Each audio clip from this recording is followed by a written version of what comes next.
Times news channel देखे आप सभी दर्शकों का बहुत बहुत स्वागत है। मैं हूं रमनदीप कौर। इस वक्त की बड़ी खबर आ रही है प्रयागराज से। क्या है पूरा मामला, देखने के लिए बने रहिए हमारे साथ। राजूपाल हत्याकांड के मुख्य गवाह उमेश पाल की जहां बीते दिनों शुक्रवार को हत्या कर दी गई, जिसके बाद अब परिजनों को लगातार धमकी मिल रही है और साथ ही ऐसे में उनकी पत्नी ने मदद की गुहार लगाई है और सीएम योगी से मिलने की इच्छा जाहिर की है। तो उनकी मां ने बहू के लिए मुआवजे की मांग की है और ऐसे में उमेश पाल की पत्नी और उनकी मां ने क्या कुछ कहा है, आइए सुनाते हैं आपको। एक बार होगी आदित्य से मुलाकात करा दीजिए, मैं उनसे ही बात कर पाऊंगी, उनसे ही कह पाऊंगी। भरोसा है भैया, न्याय अब वो दिलाए हमको।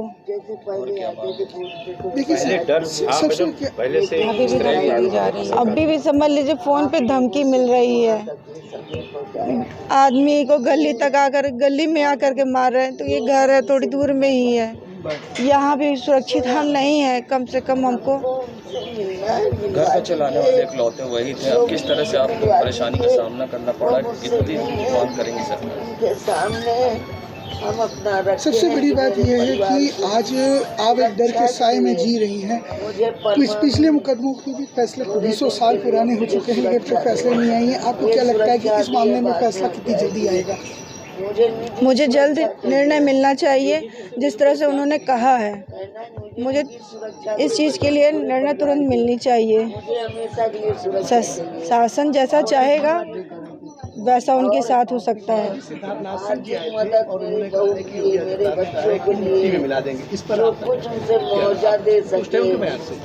बिल्कुल संतुष्ट हैं, लेकिन वो करके दिखा दे तब संतुष्ट हो जाएंगे पूरी तरह से।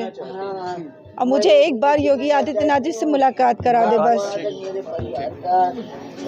ये कह रहे हैं कि मेरे बहू को आर्थिक सहायता करें, मुआवजा दें, और हम योगी जी से मिलना चाहते हैं कि जिसने मेरे बेटों को मारा है उसकी फांसी हो। जो मुकदमा चल रहा है उसका वो निर्णय कराएं। अब मेरे लड़ने की शक्ति नहीं है, वो निर्णय कराएं। मुझे न्याय में पूरा भरोसा है, इसीलिए हम योगी जी से मिलना चाहते हैं। बेटा आप लोग वहाँ तक संदेश पहुँचाइए कि वो, अरे अतीक तो भैया आज से 14 साल पहले बेटा मेरे बेटे का अपहरण कर लिया था। 4 दिन बाद मेरा बेटा मिला है, वो भी आंखी में पट्टी बांध के नीमा के पहाड़ी पे, रीमा के। और फिर बाद में धमकी दे रहा था, कई मरतबे धमकी दिया। अभी बेटा 4 साल हुआ, एक पटेल का मर्डर हुआ रहा तो मेरा बेटा हट गया था, मेरे बेटों को फंसा रहा था। तो मुझको बुलाया दूसरे के घर पे, तो मुझसे कहा सुन अपने बेटे से कह दे कि गवाही देना बंद कर दे। इसीलिए मैंने मर्डर खुद किया है, अब मैं उसको रिहा करा दूंगा। और नहीं, याद कर ले, तेरे बेटे को मैं 2 साल 4 साल के अंदर मरवा डालूंगा। अगर नहीं मरवाया तो मैं अपने असली फिरोज के पेशाब का पैदा नहीं हूँ। तो मैंने कहा कि देख तेरी ताकत कितनी, मेरी ताकत कितनी, मेरा शेर लड़ेगा। तो उसने कहा तू शेर नहीं है तो तेरा औलाद शेर है। अरे मुझसे अगर कोई फोन पे बात कराए तो मैं उससे डायरेक्ट बात करूँ। राजूपाल हत्याकांड के मुख्य गवाह उमेश पाल की आज शुक्रवार को गोली मारकर हत्या कर दी गई। खुलेआम बीच सड़क पर बमबाजी और गोली की इस वारदात से जहां योगी सरकार की कानून व्यवस्था पर सवाल खड़े हुए, तो वहीं सरकार के मंत्री विधायक अब सरकार के बचाव में उतरे हैं। तो वहीं लगातार विपक्ष भी हमलावर है। जहां सदन में अखिलेश यादव ने निशाना साधा था, तो वहीं अब एमआईएम के राष्ट्रीय प्रवक्ता फरहान साहिब ने भी इस पर सवाल खड़े किए हैं। ऐसे में क्या कुछ कहा है शहर पश्चिमी के विधायक व बीजेपी नेता सिद्धार्थ नाथ सिंह ने और एमआईएम के राष्ट्रीय प्रवक्ता फरहान साहिब ने, आइए सुनाते हैं आपको। देखिए, जो उमेश पाल जी की हत्या हुई है ये दुखद है और मैं परिवार के साथ खड़ा हूँ और संवेदना देने आया था। आने के पहले मेरी मुख्यमंत्री जी से भी बात हुई स्वयं, और मुख्यमंत्री जी ने एक ही संदेश दिया है, जिन्होंने ये हरकत की है, घिनौनी हरकत की है, उनको बख्शा नहीं जाएगा। और परिवार को आप आश्वस्त करके आइएगा कि जो सरकार को करना है वो करेंगे और इन लोग को छोड़ा नहीं जाएगा। और मैं जानता हूँ कि योगी सरकार के अंदर माफियागिरी कोई चला नहीं सकता, और किसी ने ये दुशासन किया है इतना बड़ा, वो सांप के फन को दबाना भी सरकार को आता है, वो दबा के रहेंगे लोग। सर, कहीं से ये नहीं दिख रहा है कि सांप के फन को कहीं न कहीं स्थानीय प्रशासन ने भी सहयोग दिया है? नहीं, ऐसे इस तरह के आरोप आपके सही नहीं है। बिना सच के आप मतलब कुछ ऐसे मत बोला करें। अच्छा, रामराज की जो बात की जा रही थी, तो उसको लेकर के विपक्ष लगातार आरोप लगा रहा है। देखिए, विपक्ष जो है ना, हमने कल असेंबली में देखा, उनसे एक ही चीज पूछना चाहिए, बोया आपने बीज बबुल का, तो आम कहाँ से हुआ? तो आपने आम का बीज बोया था, तो आज आम ही आम होता पूरे उत्तर प्रदेश में। ये बबुल के जो बीज हैं वो तो आप ही के बोए हुए हैं, उसकी फसल हम काट रहे हैं और काट के उसको दबाएंगे भी, जिससे वो फन फिर से ना उठा पाए। देखिए, हम लोग काम कर रहे हैं, 6 साल से हमने बहुत काम किया है। ये वो चिराग है जो तेल जब कम हो जाता है तो फड़फड़ाता है, तो हमने 6 साल बहुत काम किया है। और मैं इतना ही कहूँगा, ये फड़फड़ा रहा है चिराग, इसके बुझने के पूरे दिन आ गए। ये घटना कानून व्यवस्था पर बड़े सवाल खड़े कर रहा है। ये देखिए, कानून व्यवस्था एक अलग विषय है, मगर ये घटना बड़ी है, मैं इसको इनकार नहीं करता। और मगर एक इस घटना से पूरे उत्तर प्रदेश की कानून व्यवस्था पे उंगली नहीं उठ सकती। देखिए, भारतीय जनता पार्टी की जो सरकार है वो पूरी तरीके से फेलियर है लाइन ऑर्डर के मामले में। ये मैं नहीं कहता, ये एनसीआरबी कहती है। एनसीआरबी का राष्ट्रीय आंकड़ा का डाटा है कि 15,600 हत्याएं हुई हैं उत्तर प्रदेश में और 15,900 तकरीबन बलात्कार हुए हैं उत्तर प्रदेश के अंदर। तो सबसे बड़ी बात है कि, और एनसीआरबी ये भी कहता है कि उत्तर प्रदेश में प्रत्येक 1 घंटे के अंदर 1 बलात्कार और 4 हत्याएं हो रही हैं, और न जाने कितनी छिनैती और अपहरण, ऐसी तमाम और भी वारदात है। दलित उत्पीड़न के मामले में उत्तर प्रदेश नंबर 1 पर, मुस्लिम उत्पीड़न के मामले में उत्तर प्रदेश नंबर 1 पर। अब क्या है कि उत्तर प्रदेश की जो सरकार है, ये अपने सिस्टम को, जो फेलियर सिस्टम, उसको पर्दा डालने के लिए वो दूसरों को उत्पीड़न करने का काम कर रही है। जैसे मुस्लिम हॉस्टल में छापेमारी मुस्लिम हॉस्टल में आपको कोई क्लू मिला होगा, या जबरन आप मुस्लिम हॉस्टल को ही टारगेट बनाते हैं? हॉस्टल तो कई तो थे, सब जगह छापेमारी करते, मगर आपको लगा नहीं मुस्लिम यहाँ दिखाएंगे तो इससे थोड़ा सा सांत्वना मिलेगी। सांत्वना के लिए नहीं, रिजल्ट दीजिए। इतनी बड़ी वारदात हो गई है, इस वारदात छोटी वारदात नहीं है। मुस्लिम किसी निर्दोष को तो नहीं अरेस्ट किया है। अगर किसी निर्दोष को अरेस्ट किया होगा तो एमआईएम पार्टी मजबूती से उसके साथ खड़े रहकर लड़ाई लड़ने का काम करेगी। सीएम योगी का जो बयान है वो दुर्भाग्यपूर्ण बयान है। मिट्टी में मिला देना, इतने दिन से संरक्षण दे रखा है, मिट्टी में मिला देने की बात कर रहे हैं। न जाने कितने माफियाओं को वो ये कहते हैं। आज लिस्ट भी ऐसी है, मैं नाम के नहीं गिनाना चाहता हूँ, 40 ऐसे माफिया हैं जिनको क्या नाम है वाई कैटेगरी की उत्तर प्रदेश में सुरक्षा दे रखी है उत्तर प्रदेश की सरकार, और वो अगला टिकट पाने जा रहे हैं पार्लियामेंट। एनसीआरबी ने यह भी कहा है कि उत्तर प्रदेश हत्या और बलात्कार के मामले में, अपहरण के मामले में, दलित उत्पीड़न के मामले में नंबर 1 पर है, और प्रत्येक 1 घंटे में 1 बलात्कार और 4 हत्याएँ होती हैं। तो सिद्धार्थनाथ को सबसे पहले इस पर अब जवाब देना चाहिए कि प्रत्येक 1 घंटे में 1 बलात्कार और 4 हत्याएं हो रही हैं। सरकार इस पर किस तरीके से अंकुश लगाने का काम करेगी। संगम नगरी प्रयागराज में दिन दहाड़े राजू पाल हत्याकांड के मुख्य गवाह की हत्या कर दी गई, जिसके बाद पुलिस ने अपराधियों की गिरफ्तारी के लिए लगातार दबिश दे रही है, जिसमें कई लोगों को हिरासत में लिया गया। वहीं मीडिया में इलाहाबाद केंद्रीय विश्वविद्यालय के मुस्लिम हॉस्टल से 3 छात्रों को हिरासत में लेने की बात सामने आई, लेकिन इसकी आधिकारिक पुष्टि नहीं हो सकी। वहीं जब पब्लिक वाइफ की टीम ने मुस्लिम हॉस्टल का दौरा किया जहां ज़्यादातर छात्रों ने कैमरे पे के सामने कुछ बोलने से इनकार कर दिया, वहीं बात इलाहाबाद विश्वविद्यालय मुस्लिम छात्रावास के पूर्व छात्र का कहना है कि मुस्लिम हॉस्टल में शनिवार की सुबह एक छात्र की गिरफ्तारी हुई है जो LLB का छात्र है। जिस पुलिस ने जिस छात्र को गिरफ्तार किया है उसका नाम मुबश्शिर है और वो BLLB का छात्र है और ऐसे में अन्य छात्रों की गिरफ्तारी की सारी बात निराधार है। ऐसे में छात्रों में भय का माहौल है और छात्रों का कहना था कि यहाँ पर छात्रावास को बदनाम करने की कोशिश की जा रही है। और क्या कुछ कहना था इस पूरे मामले पूर्व छात्र का, आइए सुनाते हैं आपको। हत्याकांड में कई लोगों को हिरासत में लिया है, क्या इसकी सच्चाई है? कितने लोग को यहाँ से STF ने अरेस्ट किया है और कब किया है? जहाँ तक अरेस्ट करने की बात है, 1 लोगों को अरेस्ट किया गया है और बाकी की बातें 3, 4, 5, 6 अफवाह है। हॉस्टल को बदनाम करने की कोशिश की जा रही है। और जो गुलाम जिनका नाम है, छात्र नेता भी थे, वो उनसे थोड़ा संबंध था, आना जाता। हर नेता के यहाँ से हॉस्टल संबंध रहता है, वोट लेने के हर नेता का संबंध रहता है, तो वो भी आते थे, हम मुलाकात होती थी उनसे, उस लड़की की। उसी में अगर वो मोबाइल पर कुछ बोल दिया अलग मसला है। क्या नाम था जिसे अरेस्ट करके लिया? मुबश्शिर। तो यहाँ का छात्र था? हाँ, या वो अंतवासी है हॉस्टल। परिचय आपको?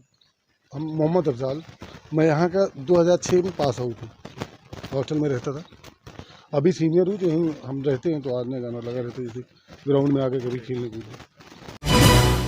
संगम नगरी प्रयागराज जहां उमेश पाल की हत्या कर दी गई थी, जिसके बाद आज शहर पश्चिमी के विधायक व पूर्व मंत्री सिद्धार्थनाथ सिंह उनके घर पहुंचे। जहां शोक संवेदना व्यक्त करने सिद्धार्थनाथ उनके घर पहुंचे थे, तो उनकी पत्नी और उनकी माता से मुलाकात करके उनको आश्वासन दिया कि दोषियों को बख्शा नहीं जाएगा और साथ ही उन्होंने कहा किसी की माफियागिरी नहीं चल पाएगी। ऐसे में उन्होंने मुख्यमंत्री का पैगाम भी दिया और क्या कुछ कहा, आइए सुनाते हैं। देखिए, जो उमेश पाल जी की हत्या हुई है ये दुखद है और मैं परिवार के साथ खड़ा हूँ और संवेदना देने आया था। आने के पहले मेरी मुख्यमंत्री जी से भी बात हुई स्वयं, और मुख्यमंत्री जी ने एक ही संदेश दिया है, जिन्होंने ये हरकत की है, घिनौनी हरकत की है, उनको बख्शा नहीं जाएगा। और परिवार को आप आश्वस्त करके आइएगा कि जो सरकार को करना है वो करेंगे और इन लोग को छोड़ा नहीं जाएगा। और मैं जानता हूँ कि योगी सरकार के अंदर माफियागिरी कोई चला नहीं सकता और किसी ने ये दुशासन किया है इतना बड़ा, वो सांप के फन को दबाना भी सरकार को आता है, वो दबा के रहेंगे लोग। सर, कहीं से ये नहीं दिख रहा है कि सांप के फन को कहीं ना कहीं स्थानीय प्रशासन ने भी सहयोग दिया है? नहीं, ऐसे इस तरह के आरोप आपके सही नहीं है। बिना सच के आप मतलब कुछ ऐसे मत बोला करें। नगरी प्रयागराज पहुंचे सिद्धार्थनाथ सिंह ने बड़ा बयान दिया है, विपक्ष पर निशाना साधा है। साथ ही परिजनों से उमेश पाल के मिलने के बाद जब मीडिया से बात की, जब मीडिया ने उनसे कानून व्यवस्था पर बात की, तो वे जवाब घुमा फिरा कर देते आए। उनका कहना था कि इसको हर चीज़ को कानून व्यवस्था से ना जोड़ा जाए और पुलिस समय पर सही जवाब देगी। ऐसे में वे गोलमोल जवाब देते नजर आए और सरकार के दावों पर खड़े हुए सवाल।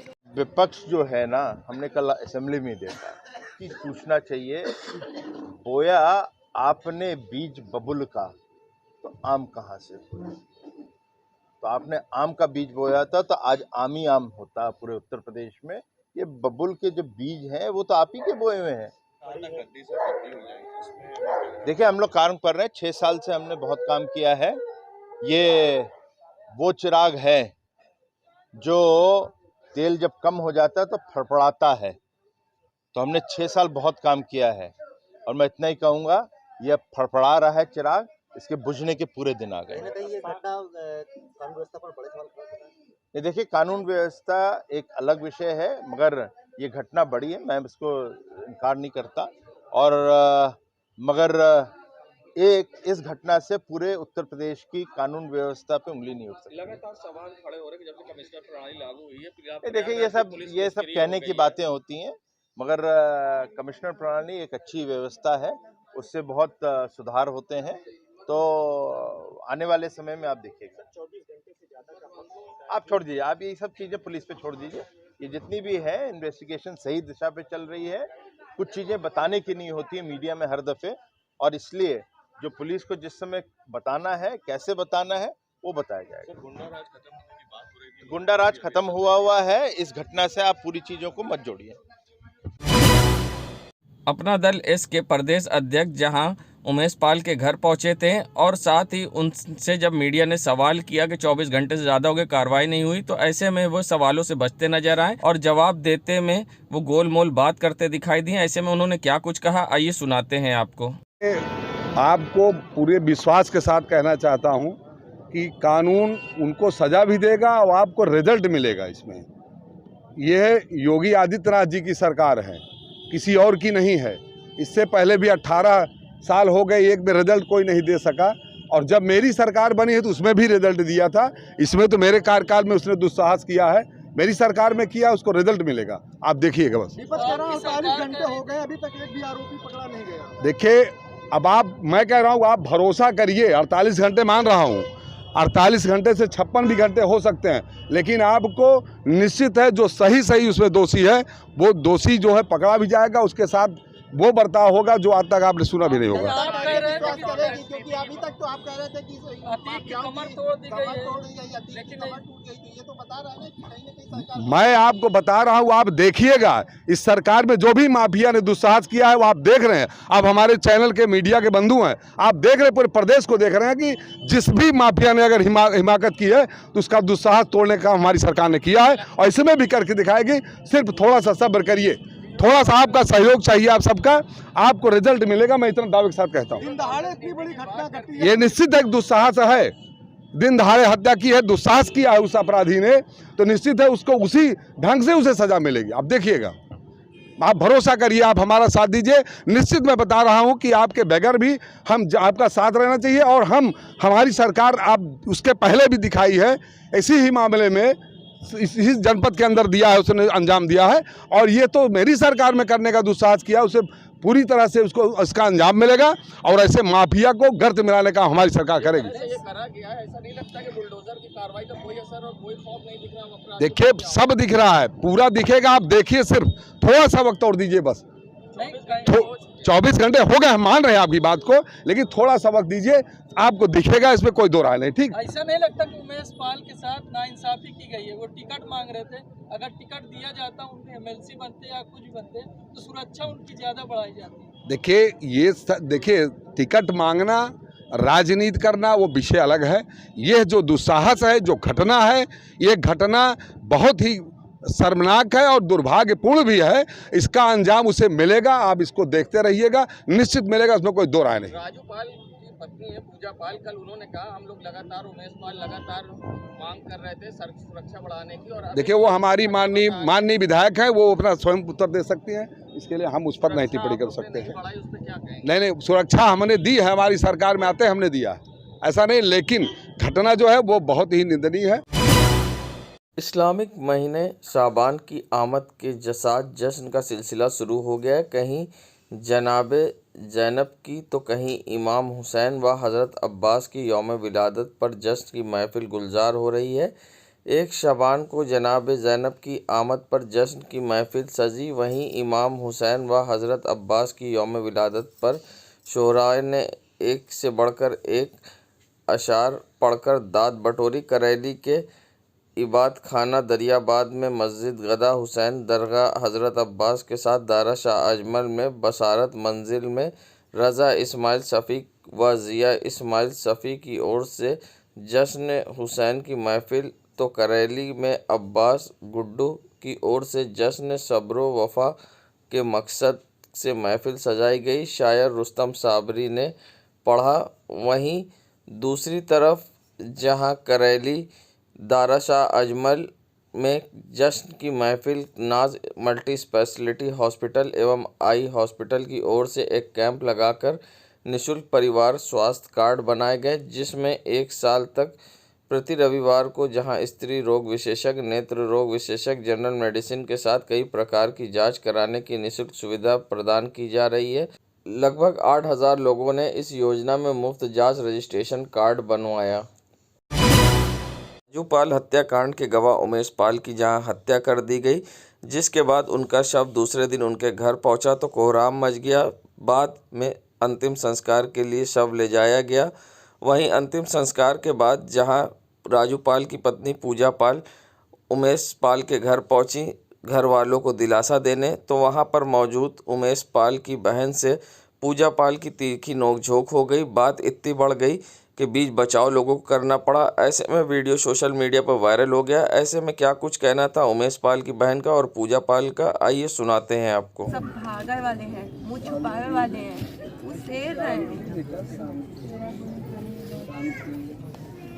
में छुप के बैठे रहे। आपने क्या थी कहमत से मिला रहा, अरे यार तुमको मेरी कसम चुप रहो, बोले वाले बोले रहे।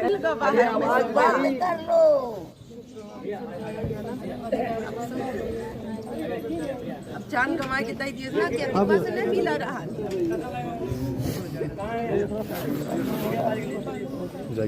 जाबिर को देख के मैं यहीं से भाग गई। उस दिन से मैं कदम इस घर में नहीं रखी। बात ऐसा बोलूं कि कलेजे में लगे ना, वही कह रहे हैं ना। भाई से मैं सिर्फ इसलिए बोलना बंद कर दी कि घर में दुश्मन बहुत गोली मारे। मैं सिर्फ इसलिए नहीं, अपने से कोई नहीं लड़ता, अपने से कोई नहीं लड़ सकता। और आज जो आतंकवाद देखा तो दीदी मैं उमेश भाई के यहाँ से लड़के गए, भाभी खाना बनाते रहेंगे, चमाक बच्चन का कसम का हमार कसम का तो मना किए रखने, तो मना किए रखने मुस्लिम बैठे रहे ऊपर घातरा पड़े रहते खिलावत रखने मैं दीदी हम गलत को मार बोला, मैं गलत को बोला हम आए ना लोग मार डालो।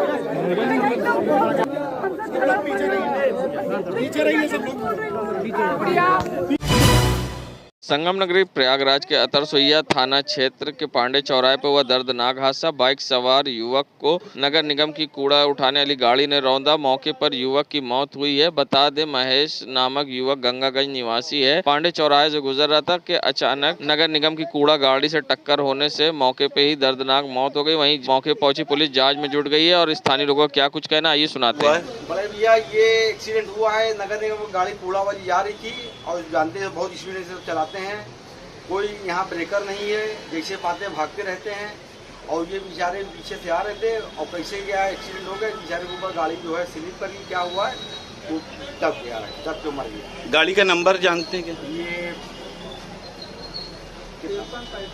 ये 5335 है, वाली गाड़ी हरी वाली आती है नगर निगम की, 5335 नंबर लिखा हमने। क्या नाम है आपका? जी राजेंद्र कुमार। देश दुनिया की खबरों के लिए world media times news channel को सब्सक्राइब करें।